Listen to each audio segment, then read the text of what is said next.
Good people, great people, God's people. What the deal, what the deal, what the deal? It's your boy, Professor Odie, back again for another episode of The Antidote. I appreciate y'all for joining me, man. I appreciate y'all for joining me. If you did not already know, I have my own individual e-learning platform called The Love Classroom. It helps me to continue to provide you all with these high quality productions. You dig what I'm saying? In The Love Classroom, I'm teaching everybody how to be selfish for themselves in 2024. And what it is that I mean when I say being selfish is increasing your boundaries, right? Learning how to communicate better, learning how to put yourself on the front end so that you don't end up putting yourself on the back end, right? A lot of us have issues with constructing our boundaries, communicating our needs, and understanding what it is and how it is that we can get those needs met. So once again, the Love Classroom is available for everybody. I'm going to put the link down in the description so that you all can sign up, subscribe, and start coming into the classroom and learn some things about yourself and how to communicate your needs, man. But today's going to be a very interesting episode. Very, very interesting episode. I had to get back into my research bag, man. I had to get pull up some peer-reviewed articles, pull up some, you know what I'm saying, some some statistics, some data in order to have this conversation, right? So the title of this episode is called "The Red Pill is Kinda Right."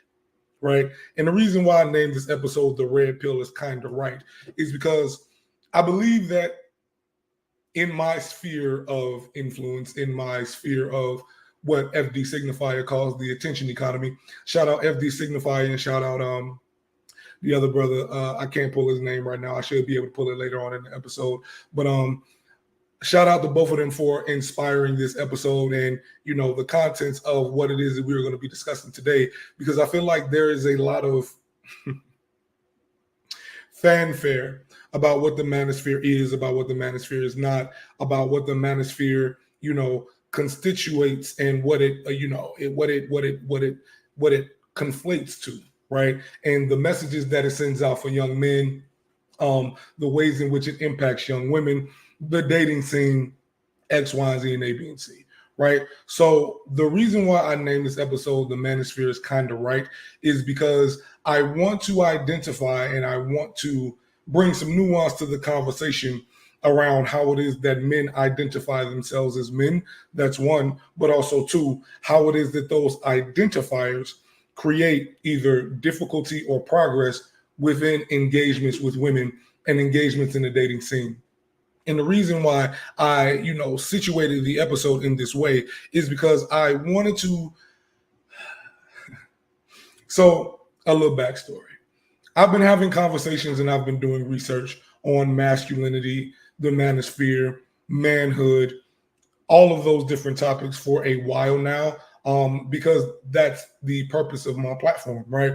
I created the platform in order to begin dissecting the manosphere, pushing against it, pushing against the red pill, which is the reason why, you know, if you look at my banner right here, you'll see that it's anti-red pill, right? So what it is that I'm doing, in a sense, is that I'm breaking down particular parts of what it is that makes the manosphere. That's one, but also two, looking at some of the validity or lack thereof of some of the topics that are discussed within this space, right? So as I'm doing my research and as I'm doing some breakdowns, as I'm doing some evaluations, I ran across a video by FD Signifier. Once again, shout out FD Signifier. And I sincerely apologize, brother, that I cannot pull your name right now. But the brother is a PhD student. He is a researcher in evolutionary biology and anthropology. And him and FD Signifier did an episode. I'm going to show a couple of clips later. An episode about some of the science-based realities that are occurring within the manosphere and how it is that they utilize these foundations and this statistical data in order to formulate their opinions, in order to formulate their proceedings within their conversations, and, you know, to fuel some of the disdain and some of the rabid sexism that exists within this space, right? But as I watched the episode and as I, you know, took down some notes and as I did my own research, I came to some of the same conclusions that, you know, the brothers FD and the other researcher brother came to on the episode, which is that, and once again, Y'all not gonna like what it is that I'm about to say. It's gonna be very controversial to my particular audience. The Manosphere is kind of right in some of the things that they talk about, right? Specifically as it relates to the things that they utilize in order to supplement personal development within men, right? Now, in no way, shape, or form am I justifying the misogyny, the looking at women as objects, the transactional engagements. I'm doing none of these things. Y'all should know me by now. I'm anti all of that, right? But in some of my more recent, productions and in some of my more recent podcasts, what I've been wanting to do is I've been wanting to assist some of the men who find themselves in these spaces to actually engage in healthy masculinity, healthy personal development, and building some of what it is that they feel that they are lacking based upon their feelings of insecurity about themselves, right? Their feelings of, not being the top dog or quote unquote the top G or a high value man, all of these, different red pill monikers. And once again, as a behavioral scientist, as a therapist, I do have some clients who potentially exist in this space, right? Who potentially utilize some of these spaces in order to spurn some of their self-development, right? So when we talk about these things at length, it is intellectually lazy and disingenuous to invalidate everything that they're talking about, right? That's gaslighting. It is what it is. We're going to call it what it is, and we're going to call it how it is, right? I recognize that on my platform, a number of women will invalidate the realities of these men reactionarily because a number of these men are wildly misogynistic, right? They are horrendously misogynistic. They'll say stuff like, oh, these bitches need to do this and all, these women need to be X, Y, Z, and A, B, and C. And they are identifying their preference as fact, right? That's something that I do not agree with. I don't agree with that at all. However, what I do agree with and what I will utilize as the foundation of this video is I'm not going to say biological because y'all love that, but evolutionarily and socially, some of the things that the brothers in the red pill community are talking about are valid, right? When they are talking about how to be a more desirable man, how to be a more attractive man, some of these things hold weight, right? Some of these things truly hold weight. So I'm going to start with a clip from the FD Signifier video that I was referring to. And I highly suggest that y'all check out this video, whether you be a man, a woman, non-binary, gender non-conforming, because it situates the science behind a number of the things that, we as men believe make us more attractive or make us more valuable as men, right? And this is the reason why the red pill community or the manosphere is so attractive to so many men who are lost on their journey of masculinity, because it starts at this foundational base of what is some, legitimate science. So we're going to get into the first clip, man. We're going to get into the first clip. And I think the first clip is extremely important in situating where a number of men find themselves in this space of I am not desirable. So let's get into the clip, y'all. This comes from personal experience. It's just what can you do? Well, the first thing is something that they already know. They have a term for it. It's called looks maxing, right? I'm not going to be someone who says that looks don't matter. They do. I am going to be someone who says that you can actually improve your looks substantially, a lot more than most men think. So people tend to have this perception that your personality is what you can change and your looks are what you are doomed with, right?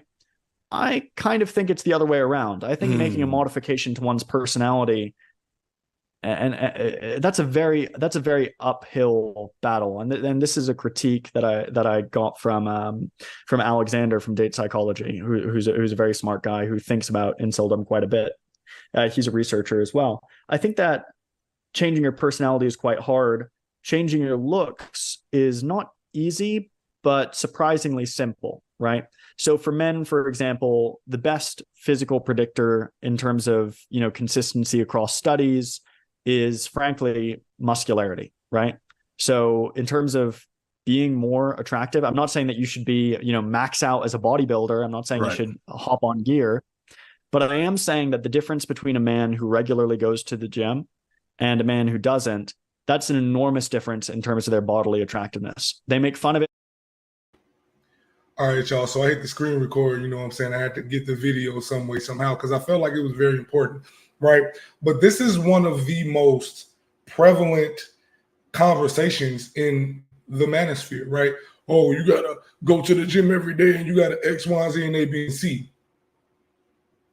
There is data that shows that that's relevant, right? There is data that shows that that's attractive. There is data that shows that for a number of women, that is what they respond to. Now, why am I making this point?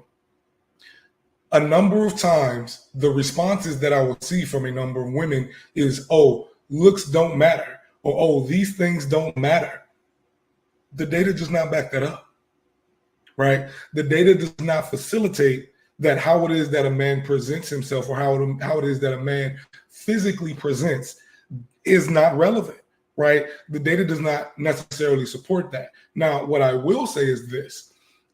The pushback I feel from a number of women comes from a place where men are believing that that's the only thing that matters, right? Or men are believing that these are the things that will make you attractive without fail, right?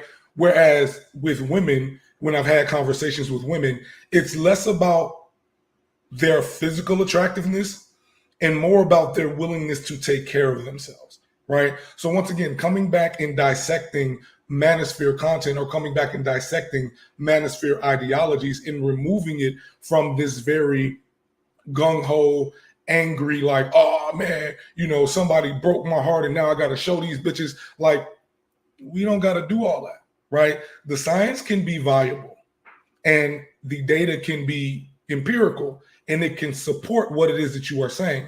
But if your conclusion is still basing yourself in this reactivity instead of productivity, then you are going to continue to hold on to this ideal that the only reason why you are attracting more women is because you are more physically attractive. That's not necessarily how it translates for women, right? How it translates for women usually is, oh, this person is willing to take the steps in order to take care of themselves. Therefore, I can be comfortable in understanding that this man knows how to take care of himself, right?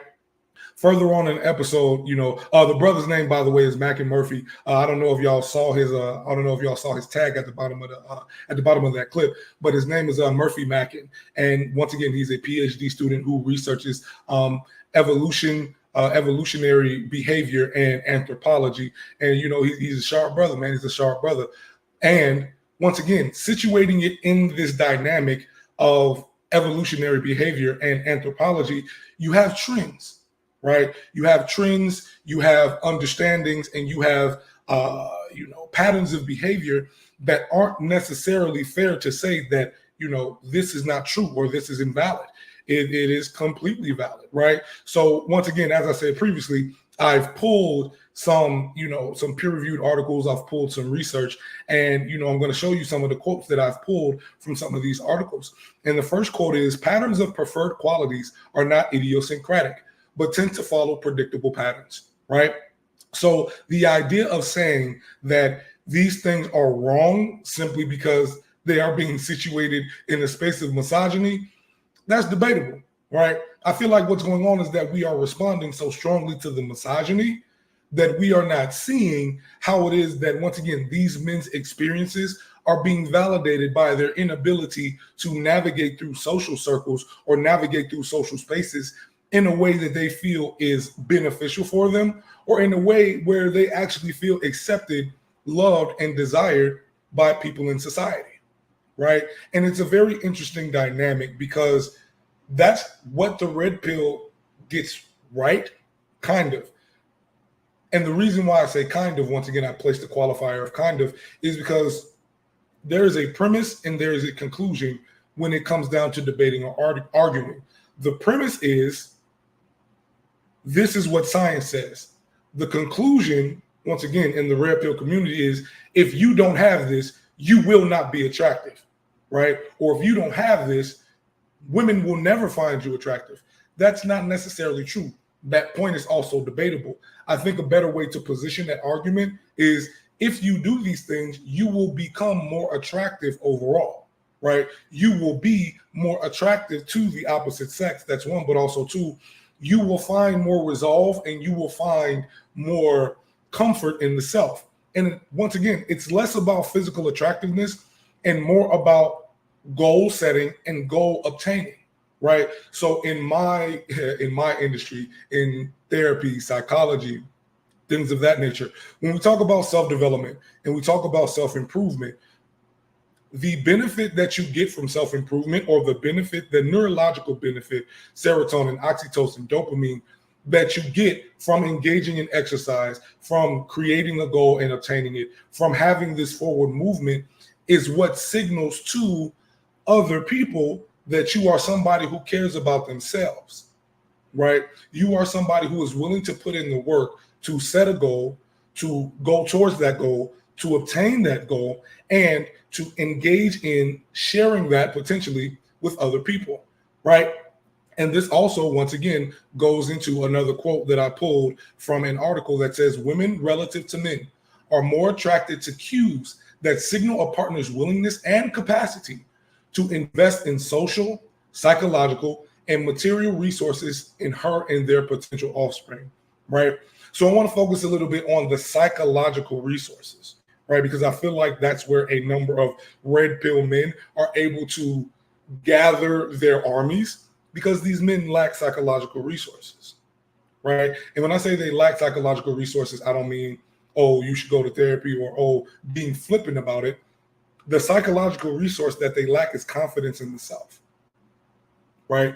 The psychological resource that they lack is leadership, right? External leadership. Somebody saying, hey, this is how you can go about this. This is how you can move. This is how you can engage. This is how you can navigate this world. And within the manosphere and within red pill communities, it is the bait to the conversation. It's like, yo, come here. We'll teach you how to be the top G's. We'll teach you how to be an alpha male. We'll teach you how to do all these things. And then they begin injecting misogyny, right? Why is this so? Because a number of the leaders in the red pill or the manosphere community have had their own hiccups, or have had their own traumas that have been facilitated within the dating realm. And in their minds, because I did these things, now women want to, come in and but fuck y'all, because y'all wouldn't know me when I was like this.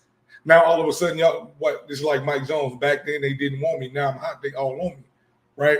So it's the idea that you got to be in the space of fuck these bitches in order to facilitate this personal development.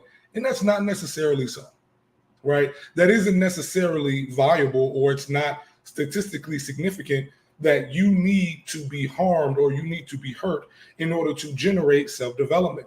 What is more accurate is that you need to have a strong reason or a strong will in order to facilitate or spur this journey of self-development. It just so happens that in the manosphere community, the fuel to this personal development, or the fuel to this growth, is their trauma in previous relationships, right? It is their trauma with knowing that they are or were in a space of undesirability based upon, and I talk about this a lot, right? Based upon the expectations of the patriarchy, right? Based upon the expectations of what a quote unquote man is supposed to be. And once again, I'm not saying that these things are right or wrong. What I'm saying is that in a lot of conversations, how women will respond is, oh, well, if the patriarchy didn't exist, then these things would not have to happen. I agree.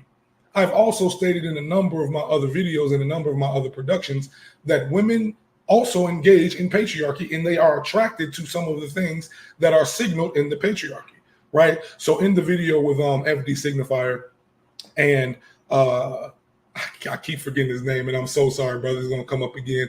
But they talk about the conversation around benevolent sexism, right? And I also talk about this conversation as it relates to benevolent patriarchy, right? There are a number of women who look for signals of benevolent patriarchy, and benevolent patriarchy can be broken down or can be roughly translated as being a quote unquote good man, right?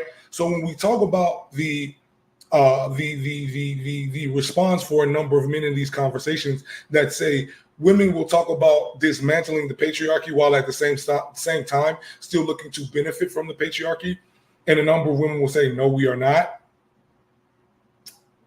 You're being a little gaslighting, right? Because the reality of the situation is a number of women are responding to signals that are contextualized through patriarchy based upon socialization. And that's something that, once again, I was reading the comments in the video and somebody said it's not as much evolution as socialization, but socialization is a part of evolution, right? Because when we talk about evolution in a Darwinian perspective, evolution is based upon the environment. It's based upon the ecology in which that organism exists. We as human beings exist in complex ecologies, right? And one of the complexities of the patriarchal ecology is the economy, right?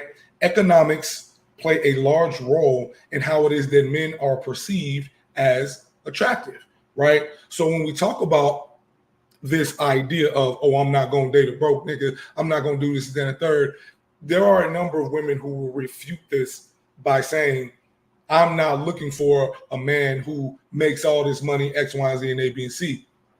There are a lot of nuances in that conversation. There are a lot of nuances in that conversation.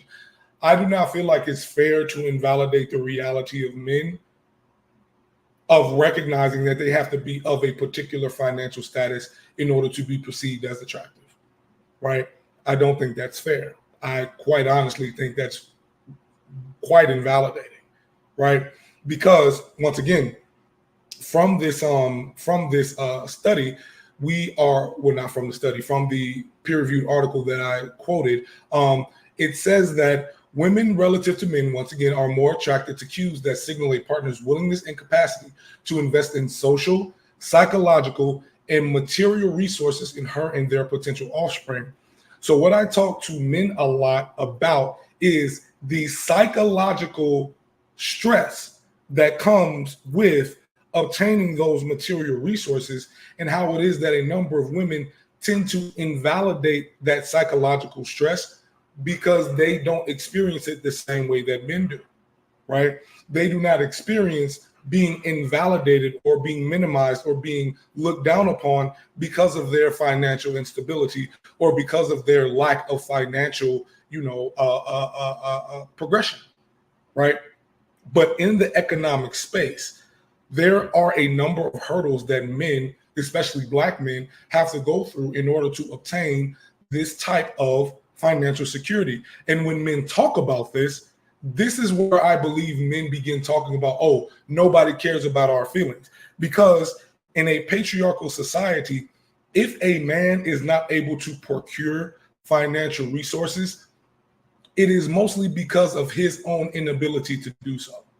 We don't talk about economic variances a lot. We don't talk about the impact of, the removal of a lot of blue collar jobs from rural areas or from even urban areas. We don't talk about the lack of opportunities for men who do not have a particular educational attainment level. And we don't talk about the relationship between inflation and the difficulty in being ecologically stable. And when I say ecologically stable, being able to take the bus, being able to enroll in programs, being able to take the steps that are necessary in order to increase one's educational attainment and thus financial attainment, right? So I'm going to show another video from the conversation between FD and the researcher, brother. I am so sorry, brother. I'm going to keep apologizing because I feel like I should be able to recall your name if I'm going to be utilizing, your research in the conversation, but charge it to my head and not my heart, man.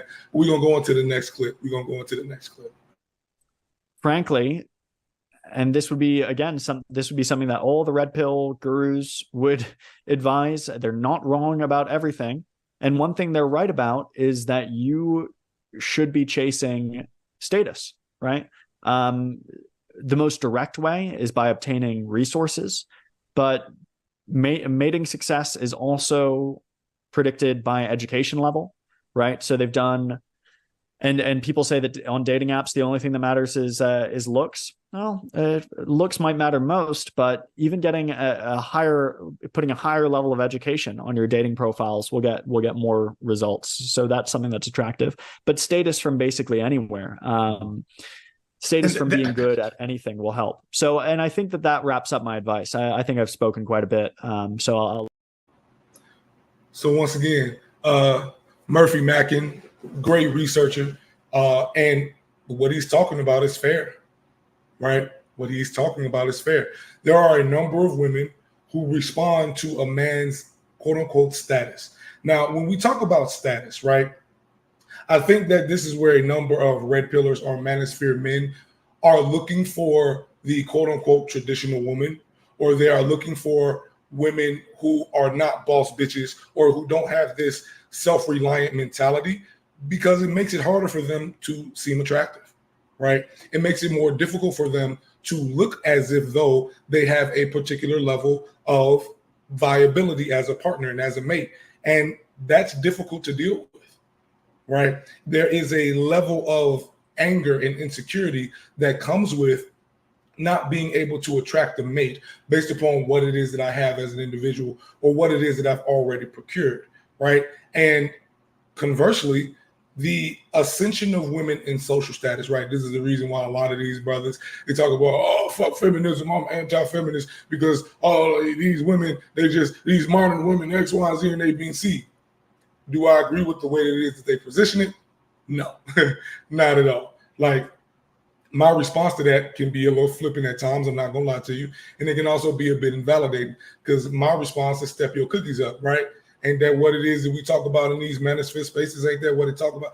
But to give credence or to give more, empathy to some of the men who are suffering underneath this, it makes it very difficult to see oneself as valuable, right? It makes it very difficult to see oneself as, valid in a world. And this goes back to the point that I was making about psychological resources.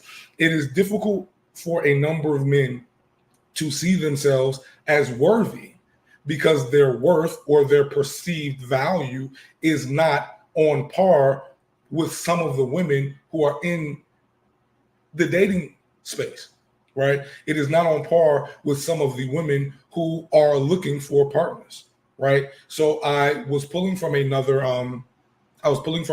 study that was done by the Pew Research Center, and it was talking about dating. It was talking about dating in the new age with technology, with all of these different aspects, things of that nature. And one of the things that was identified in this study was that women are finding less viable partners for a myriad of different reasons. And one of them is that women are now out educating and in some places out earning men, right? And women's preferences for a mate's financial prospects increase as their own wealth increases, right? So there's a very real correlation between women becoming more educated, women becoming more financially stable on their own, and the perception of men not being viable partners. Now, I want to go back to a statement that I made earlier, or a point that I made earlier about women and the perception of not wanting to date a broke nigga, because I want to put a little variance on that, right? I want to put a little spin on that. The conversations that I've had with women is not necessarily I won't date somebody who earns less than me. It's more so along the lines of, once again, signaling that ability to invest in social, psychological, and material resources in their potential offspring. I feel like a number of women are aware that men are not achieving as much as they were previously. There are groups of women who are calling for men to be better men, and I don't necessarily disagree with that, right? I don't necessarily disagree with your ability to be creative enough to navigate through economic and sociological spaces in order to obtain a resource, right? The part that I disagree with is the response from men that say, oh, women won't date a 9-to-5 man, women won't date this, that, and they're like, there are some women who won't do that, right? The majority of women, I believe, are looking for men who are able to take care of themselves financially first, right? Because when we have this conversation between traditional and egalitarian relationships, there are a number of men who believe that all women want is for somebody to pay all of their bills, right? Or all women want is a sponsor, or all women want is X, Y. No, no, no, no, no. Women want somebody who are able to contribute, right? Women are looking for partners who are able to pay bills, not all of them, but to contribute, right? And a number of men in their space of being more traditional than egalitarian believe that if I'm going to work and coming home, then most of the household labor still has to fall on you, right? Most of the traditional women things still have to fall in your lap. My brother, my brother, my brother. That is not how that goes. It's not. I've said it before. If you and this woman are working, if you and this woman are contributing, if you and this woman are doing the work that is necessary in order to engage and increase in this household, you have to remove yourself from this belief that because you are not the breadwinner, you are somehow less valuable or invaluable, because that's not statistically viable either, right? What the statistics show is that a woman is usually looking to be paired with somebody who is on her same level or higher, but that does not implicate that they will not date potentially a step lower if that man has the ability to make this up in other areas, such as emotional intelligence, such as emotional vulnerability, such as being able to construct a safe space with her and her children, because that goes back into, once again, the capacity to invest in social and psychological resources, right? A number of us as men focus on material resources to the depletion of our social and psychological resources. There are a number of men who, if they don't got the money, if they broke, they are terrible people to be around. They are ass to be around, right? And that's, once again, because of that focus on, oh, I don't have the money, I don't have this, and I don't have that. I recognize where that comes from, and you can approach that, or you can process through that in your own individual way. But it is not the entirety of what it is that your reality should be, right? It is not the entirety of how it is that you should situate yourself as a high value man, right? Because once again, that is something that the red pill gets right as it relates to, or kind of right, as it relates to the idea that women are attracted to men with money. That's not necessarily untrue. But once again, there's a nuance, there's a caveat. Women are attracted to men who are able to provide for themselves and stabilize themselves more so, or at an equivalent rate, than men who are just looking to pay all of the bills, looking to do X, Y, Z, and A, B, and C. Why? Because that's more traditional, right? And when we talk about, once again, there's an article on Psychology Today that talks about the difference between traditional, egalitarian, and counter-traditional relationships. Men are usually happier in traditional relationships. Men and women are usually happier in egalitarian relationships, and men are usually less happy in countercultural or counter-traditional relationships, right? Now, egalitarian means that, once again, labor is disseminated and dissected not only just along gender lines, but along strength lines. And when I say strength lines, what are you good at? What are you able to do? What are you able to contribute to the household, right? What are you able to facilitate, right? And I actually want to say something else too to this point, right? Manosphere men will kind of, you know what I'm saying, sway this part a little bit. Oh, women, women are looking for men to pay all the bills. No. Women are looking for men to pay bills. And there's a difference between the two, right? What I hear when I hear women are looking for men to pay bills is that women are looking for men with a particular level of financial responsibility, fiscal responsibility, and fiscal regularity. Do you have a job? Do you have a sustainable job? Do you have a job that matches or exceeds the cost of living where we are, right? How have you been able to facilitate yourself before you've gotten to me, right? I think that for a majority of women, for a large majority of women. That traditional ideology is chafing to them because the idea in men's head is that if I pay all the bills, you got to do all the housework.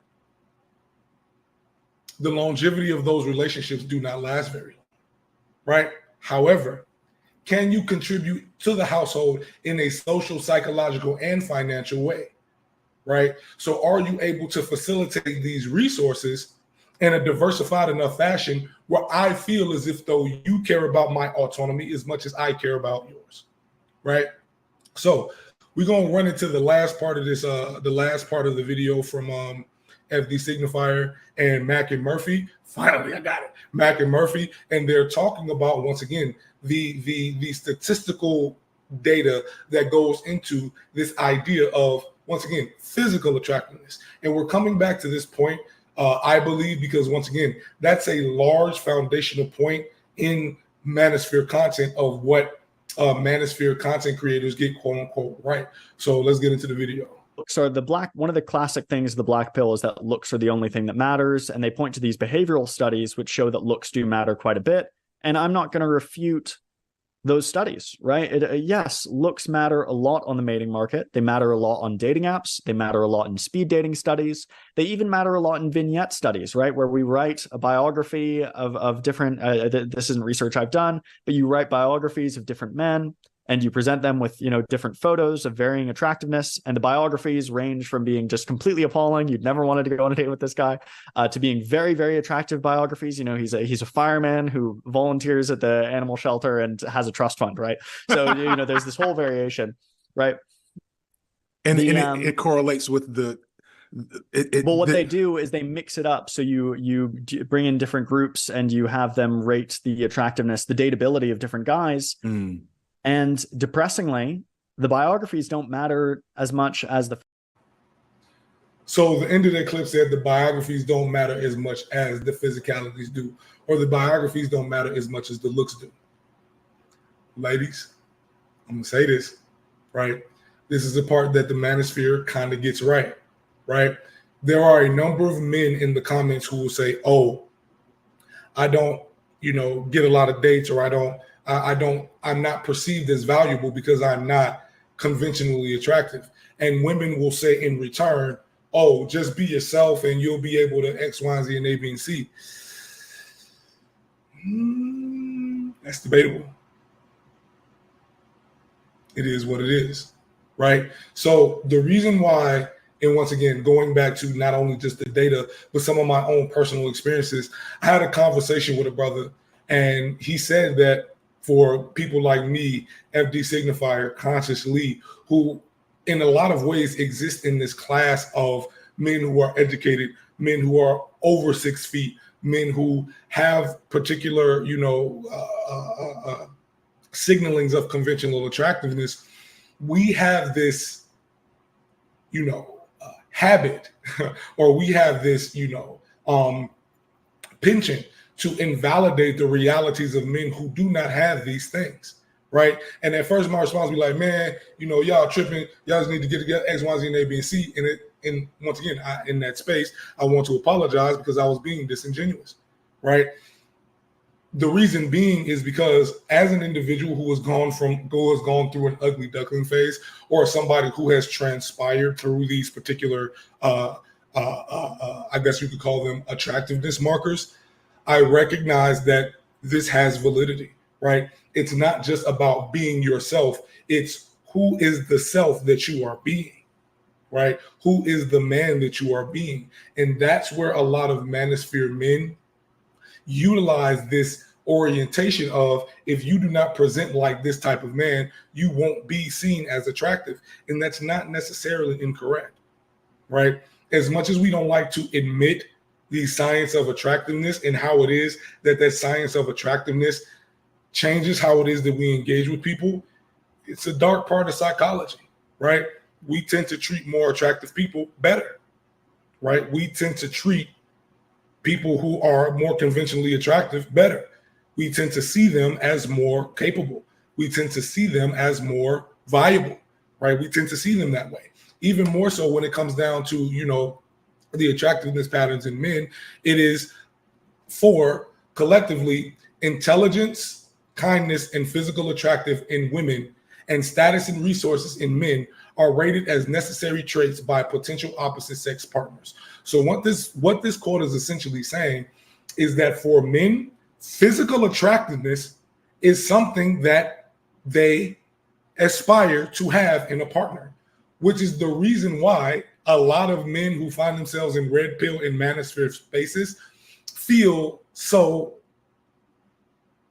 invalued or disvalued or reduced value, because they are looking to women who are conventionally attractive to value them. And these men, by and far, are not conventionally attractive usually, right?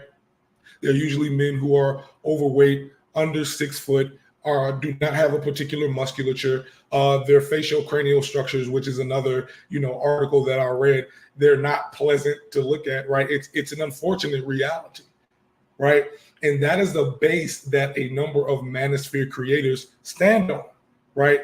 A number of Manosphere commenters stand on, right? Because in the video with FD and Mac and Murphy, they actually talk about the difference between the commenters in the Manosphere community and the producers or the posters in the Manosphere community. The posters in the Manosphere community are usually conventionally attractive, right? They are usually, conventionally financially stable. They are usually seen as more attractive partners on the outside to women, which is the reason why there are some women who flock to these men, right? But what I will say is this: the largest thing that the Manosphere gets kind of right is the invalidation that they experience from women and the gaslighting, the cultural gaslighting that they experience from both women and men who exist in these spaces of social desirability, right? They feel invalidated because their experience does not match the experience of socially desirable people. Now, I will give another disclaimer. For the men who are listening, who are looking for a more balanced approach, who are looking for a less red pill rage or red pill envy approach, I will say this to you. And they talked about it in the video with FD and Mac and Murphy. The largest constituent, whether or not you're attractive, whether or not your personality, whether or not you're financial, all of these things play a part. But the biggest obstacle that you probably have in dealing with women is the largest thing that the Manosphere uses to generate itself, which is the disdain of women, the rampant misogyny, right? The harmful misogyny, right? This idea that, once again, in order for you to be a better man, you have to have some type of disdain for women, right? Or in order for you to be a better man, you have to be signaling in such a way that, oh, I'm rejecting these women because these women reject me.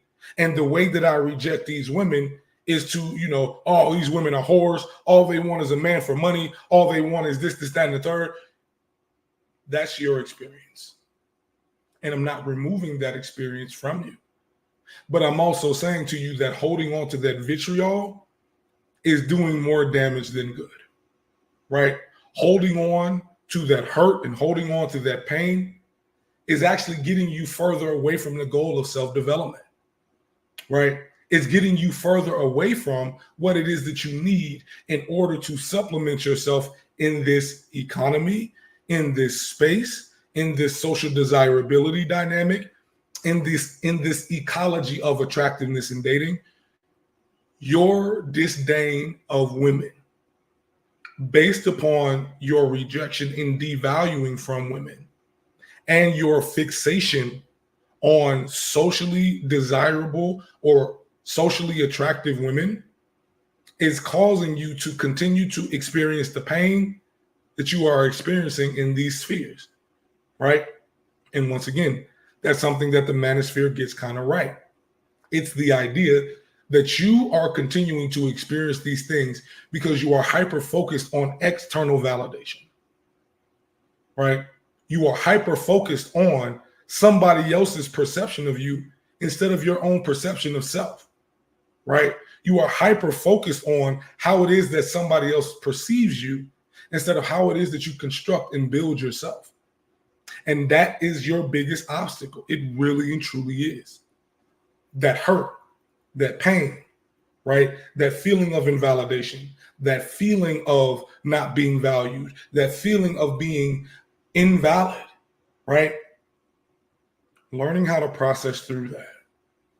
Learning how to, once again, gather that social and that psychological resource of saying, you know what? I am valuable. I am an individual who can do these things and who can design these things and who can build these things for myself so that I can feel more comfortable in my own skin. And I don't have to rely on, crazily enough, these conventionally attractive and wealthy men to teach me how to do these things, right? My cousin Okuchi, shout out the Irregular Show podcast. He said that in my journey through the Manosphere, I had to learn how to chew the fish and spit out the bones, right? And a lot of y'all are swallowing these bones, man. A lot of y'all are swallowing these bones, right? I need for you all to understand that your value does not come from performing patriarchy as much as your value comes from protecting and providing a space of safety for yourself first, right? Not beating up on yourself because you don't have these things. Learning how to generate income in diverse ways. Learning how to, navigate the 9-to-5 space in such a way where you are asking for these raises or you are asking for these resources in order to make yourself a more valuable, financial generation piece, right? I say all of these things to say this. At the end of the day, the reason why you are drawn to the Manosphere or the reason why you are drawn to red pill content is because some of the things they do get correct, right? They identify with your pain. They validate and they give you a space to talk about your pain. And I'm saying to you, as a therapist, as a behavioral researcher, as somebody who has gone through his own trials and tribulations, you have to learn how to process through that pain. You have to learn how to remove yourself from that self-criticism.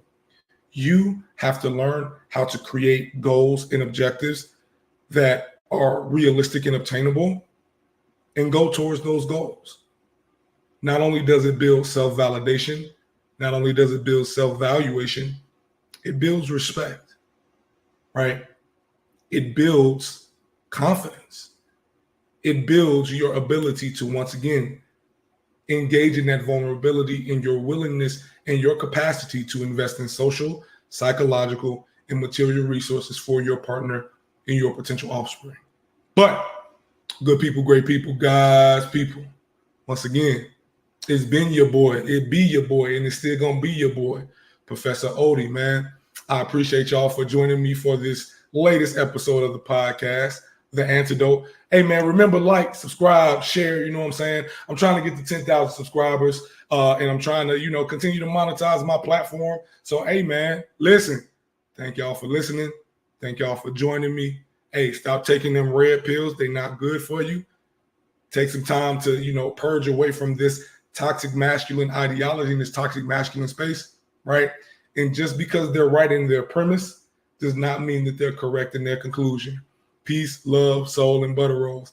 I'll see y'all next time. We out.